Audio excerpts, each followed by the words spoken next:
নমস্কাৰ, মই জনাৰ্দন বৰা আৰু আপোনালোকে চাবলৈ আৰম্ভ কৰিছে জেডি নিউজৰ বিশেষ অনুষ্ঠান prime time of the day. আজিৰ দিনটোৰ প্ৰথমটো খবৰেই হৈছে এটা বহুতেই বেছি গুৰুত্বপূৰ্ণ খবৰ, কিয়নো এইবাৰ মুখ্যমন্ত্ৰী ডক্টৰ হিমন্ত বিশ্ব শৰ্মাৰ বিৰুদ্ধে বিস্ফোৰক মন্তব্য কৰিছে ৰাজেন গোহাঁই।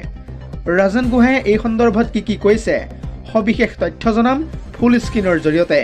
পুনৰ জনাইছোঁ, ২৬ত পুনৰ চৰকাৰ গঠন কৰিব নোৱাৰে বিজেপিয়ে। হিমন্ত বিশ্ব শৰ্মাৰ বাবে এইবাৰ পৰাস্ত হ'ব বিজেপি। হিমন্ত বিশ্ব শৰ্মা থকালৈকে বিজেপিয়ে অসমত কোনোপধ্যে চৰকাৰ গঠন কৰিব নোৱাৰিব।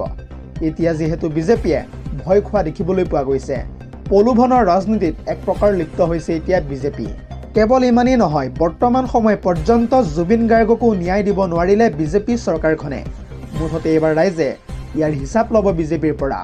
লগতে চাহ জনগোষ্ঠীৰ মানুহ আজি বিজেপিৰ পৰা আঁতৰি আহিবলৈ ধৰিছে। এইবাৰ বিজেপিয়ে চৰকাৰ গঠন কৰিব নোৱাৰাটো এক প্ৰকাৰ নিশ্চিত হৈ পৰিছে। কেৱল ইমানেই নহয়, দিল্লীৰ বিজেপি এটা কোম্পানী যেন লাগে বৰ্তমান সময়ত।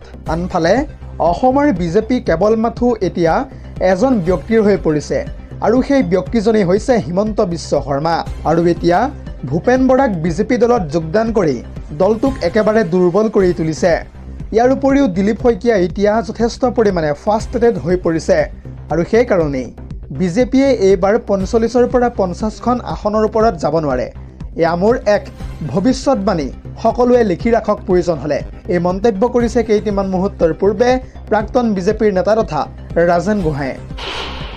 আজিৰ আমাৰ পৰৱৰ্তী খবৰটো হৈছে আন এটা বহুতেই বেছি গুৰুত্বপূৰ্ণ খবৰ, কিয়নো বিদ্যুৎ গ্ৰাহকৰ বাবে এই মুহূৰ্তত লৈ আহিছোঁ এটা ব্ৰেকিং নিউজ। যদিহে আপোনাৰ মিটাৰত ৰিচাৰ্জ নাই, তেন্তে এতিয়াই আপুনি ৰিচাৰ্জ কৰি লওক, অন্যথা আপুনি অন্ধকাৰত থাকিব লাগিব আগন্তুক ৩৬ ঘণ্টা পৰ্যন্ত। পুনৰ জনাইছোঁ, APDCLৰ গ্ৰাহকসকলৰ বাবে লৈ আহিছোঁ এটা ডাঙৰ খবৰ। ব্যাহত হৈ পৰিব পাৰে আপোনাৰ ঘৰ বা প্ৰতিষ্ঠানৰ বিদ্যুৎ সেৱা। অসম শক্তি বিতৰণ কোম্পানী লিমিটেডে ইতিমধ্যে জাৰি কৰিছে বিশেষ জাননী। আগন্তুক ৩৬ ঘণ্টালৈ বন্ধ থাকিব APDCLৰ অনলাইন আৰু অফলাইন সকলো সেৱা। লগতে বন্ধ থাকিব মাই বিজুলীকে ধৰি APDCLৰ বিভিন্ন এপ বা পৰ্টেলসমূহ। প্ৰিপেইড গ্ৰাহকে ৰিচাৰ্জ কৰিব নোৱাৰিব এইখিনি সময়ছোৱাত, গতিকে এতিয়াই ৰিচাৰ্জ কৰি লওক। গ্ৰাহকসকলক পৰ্যাপ্ত ৰিচাৰ্জ আগতীয়াকৈ কৰি ৰাখিবলৈ ইতিমধ্যে আহ্বান জনাইছে APDCLৰ কৰ্তৃপক্ষই। এক কথা ক'বলৈ গ'লে, এই সময়ছোৱাত অনলাইন যোগে গ্ৰাহকে পৰিশোধ কৰিব নোৱাৰিব বিদ্যুতৰ বিল। আহি থকা ২৮ ফেব্ৰুৱাৰী অৰ্থাৎ অহাকালিৰে পৰা নিশা ঠিক ৯ বজাৰ পৰা ২ মাৰ্চৰ পুৱা ঠিক ৯ বজালৈ এই সময়সীমা নিৰ্ধাৰণ কৰা হৈছে। আমি জানিব পৰা মতে APDCLৰ ছিষ্টেম আপগ্ৰেডেশ্যনৰ বাবে লোৱা হৈছে এই বৃহৎ সিদ্ধান্ত। দৰ্শকসকল, আৰু বহুতো গুৰুত্বপূৰ্ণ খবৰ আছে। যদিহে আপুনি এতিয়ালৈকে এই ভিডিঅ'টোত লাইক কৰা নাই, তেন্তে এতিয়াই লাইক কৰি দিয়ক। আৰু এনেধৰণৰ খবৰসমূহ প্ৰত্যেক দিনে পাই থাকিবৰ কাৰণে চেনেলটো ছাবস্ক্ৰাইব কৰি কাষতে থকা বেল আইকনটো প্ৰেছ কৰি ৰাখিবলৈ একেবাৰে নাপাহৰিব। আজিৰ আমাৰ পৰৱৰ্তী খবৰটো হৈছে আন এটা বহুতেই বেছি গুৰুত্বপূৰ্ণ খবৰ, কিয়নো মিত্ৰতাৰ সন্দৰ্ভত গৌৰৱ গগৈয়ে নেতিবাচক মন্তব্য প্ৰদান কৰাৰ পাছতে অখিল গগৈয়ে খঙত অগ্নিশৰ্মা হৈ কেইবাটাও গুৰুত্বপূৰ্ণ মন্তব্য কৰিছে কংগ্ৰেছৰ বিৰুদ্ধে। অখিল গগৈয়ে এই সন্দৰ্ভত কি কৈছে সবিশেষ তথ্য চাওঁ আহক। পুনৰ জনাইছোঁ, মই ৰাজহাৰ পোন কৰি থিয় দি সদায় থাকিম। কংগ্ৰেছৰ ওচৰত মই কেতিয়াও ৰাজহাৰ বেকা নকৰোঁ, কাৰণ মই অতুল বৰা আৰু প্ৰমোদ বড়ো হ'ব নিবিচাৰোঁ। কংগ্ৰেছে সোনকালে চিধাকৈ উত্তৰ দিয়ক, কিমানখন আসন ৰাইজৰ দলক দিব কংগ্ৰেছে, সেই সন্দৰ্ভত সকলোবোৰ স্পষ্ট কৰক, কাৰণ মই আৰু কংগ্ৰেছৰ লগত কেতিয়াও কম্প্ৰমাইজ নকৰোঁ। এতিয়া আমি ৰাইজৰ মাজত আচলতে থাকিব লাগিছিল, কিন্তু আমি এতিয়া কি কৰি আছোঁ? আমি আসন ভাগ বটোৱাৰাই কৰি থাকিবলগীয়া হৈছে। কেৱল ইমানেই নহয়, ১২খনকৈ আসনত আমি মানি লৈছোঁ, কিন্তু ৩খনত বন্ধুত্বসুলভ যুঁজ হ'ব। কিন্তু ইমানখিনি হৈ যোৱাৰ পিছতো নিজৰ স্থিতি স্পষ্ট কৰিব পৰা নাই কংগ্ৰেছী নেতৃত্বসকলে। এনে ক্ষেত্ৰত কংগ্ৰেছে আমাক ভিলেন বনালে নহ'ব।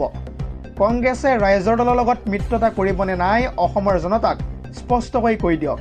ইয়াৰ উপৰিও আমি ১২খন আসনলৈ নামি অহাটোৱেই হৈছে লাজৰ কথা। মই মৰি যাম, কিন্তু মই আৰু কেতিয়াও ৰাজহাৰ বেকা নকৰোঁ। এনেদৰে কেইটামান মুহূৰ্তৰ পূৰ্বে ৰাইজৰ দলৰ সভাপতি তথা অখিল গগৈয়ে গৌৰৱ গগৈৰ সন্দৰ্ভত বিস্ফোৰক মন্তব্য কৰা দেখিবলৈ পোৱা গৈছে। আজিৰ আমাৰ পৰৱৰ্তী খবৰটো হৈছে আন এটা বহুতেই বেছি গুৰুত্বপূৰ্ণ খবৰ, কিয়নো জনতাৰ সেৱা কৰা মুখ্যমন্ত্ৰীৰ উন্নয়নৰ নমুনা এক পোহৰলৈ আহিছে। এনে ক্ষেত্ৰত ৰাজ্যত প্ৰায় 1000% বৃদ্ধি পালে মাটিৰ খাজানা। আৰু এই সন্দৰ্ভত সবিশেষ তথ্য চাওঁ আহক। পুনৰ জনাইছোঁ, হিতাধিকাৰী সৃষ্টি কৰা মুখ্যমন্ত্ৰী হিমন্ত বিশ্ব শৰ্মাৰ শাসনকালত শোচনীয়ভাৱে বৃদ্ধি পাইছে এতিয়া ৰাজ্যৰ আৰ্থিক অৱস্থা। অসমক অৰ্থনৈতিকভাৱে স্বাৱলম্বী কৰাৰ বিপৰীতে জনতাৰ মূৰত পুনৰবাৰ মাধমাৰ সোধালে মুখ্যমন্ত্ৰী হিমন্ত বিশ্ব শৰ্মাই। উন্নয়নৰ জয়গান গোৱা মুখ্যমন্ত্ৰী হিমন্ত বিশ্ব শৰ্মাৰ শাসনকালত ৰাজ্যত প্ৰায় 1000% বৃদ্ধি পালে মাটিৰ খাজানা। কোনো ধৰণৰ জাননী অবিহনে মাটিৰ খাজানা বৃদ্ধি কৰিছে ইতিমধ্যে ৰাজ্য চৰকাৰে। এটা জৰুৰী খবৰ জনাই আছোঁ এই মুহূৰ্তত। আৰু বহু পৰিমাণৰ মাটিৰ গৰাকীয়ে ই খাজানাৰ সৈতে আদায় দিবলগীয়া হৈছে আন প্ৰকাৰৰ কৰো। কিন্তু এই আন প্ৰকাৰৰ কৰ কি সেই উত্তৰ দিয়া নাই বৰ্তমান সময় পৰ্যন্ত বিভাগৰ হাতত।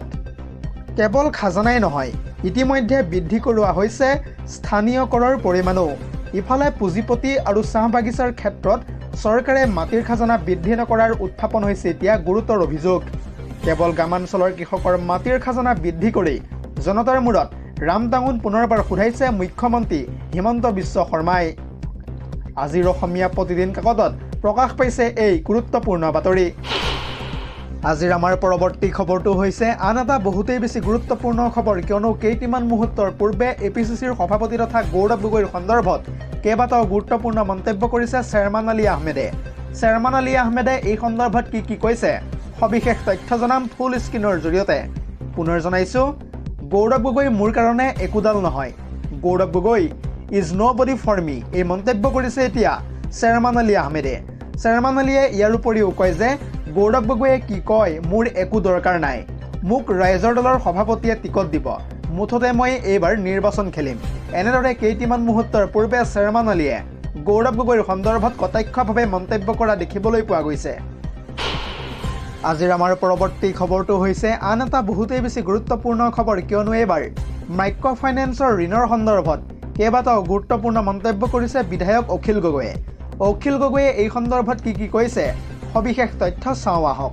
পুনৰ জনাইছোঁ, সাৱধান, এইবাৰ বিপদত পৰিব মাইক্ৰ' ফাইনেন্সৰ ঋণ লোৱা সকলো মহিলা। আৰু এই ঋণৰ বাবে ৰাজ্যৰ সকলো মহিলা যাব লাগিব জেললৈ। এতিয়া যিহেতু পৰিশোধ কৰা হোৱা নাই সেই ঋণৰ ধাৰ, এটা জৰুৰী খবৰ জনাই আছোঁ এই মুহূৰ্তত। আৰু এই ধাৰ পৰিশোধ নকৰাৰ প্ৰতিশ্ৰুতি পালন নকৰিলে বৰ্তমান সময় পৰ্যন্ত হিমন্ত বিশ্ব শৰ্মাই। মহিলাসকলৰ সৰ্বমুঠ ধাৰ আছিল 12,500 কোটি টকা। তাৰে ভিতৰত মাত্ৰ 2,304.30 কোটি টকাৰ ঋণহে পৰিশোধ কৰিলে ৰাজ্য চৰকাৰে। আৰু বৰ্তমানেও 9,700 কোটি টকাৰ ঋণ পৰিশোধ কৰিবলৈ বাকী আছে। এতিয়া সুদে মূলে সেই ধাৰ কেইবাগুণলৈ বৰ্তমান সময়ত বৃদ্ধি পাইছে। আৰু এতিয়া মাইক্ৰ' ফাইনেন্সৰ ঋণ থকা কোনো মহিলাই নাপাব তেনেধৰণৰ সুবিধা। এনেদৰে কেইটিমান মুহূৰ্তৰ পূৰ্বে মাইক্ৰ' ফাইনেন্সৰ ঋণক লৈ বিধায়ক অখিল গগৈয়ে বিস্ফোৰণ ঘটোৱা দেখিবলৈ পোৱা গৈছে।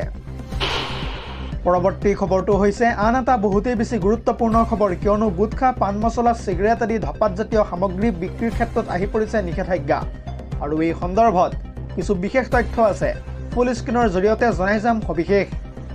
পুনৰ জনাইছোঁ, গুটখা, পাণ মছলা, চিগাৰেট আদি বিক্ৰীৰ ক্ষেত্ৰত আহি পৰিছে কঠোৰ নিষেধাজ্ঞা।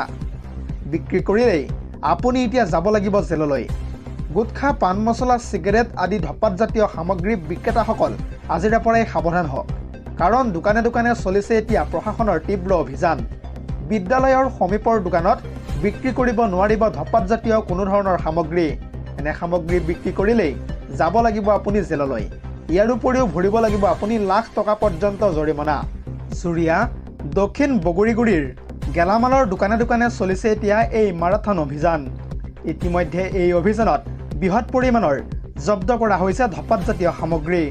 News desk report, ZD news.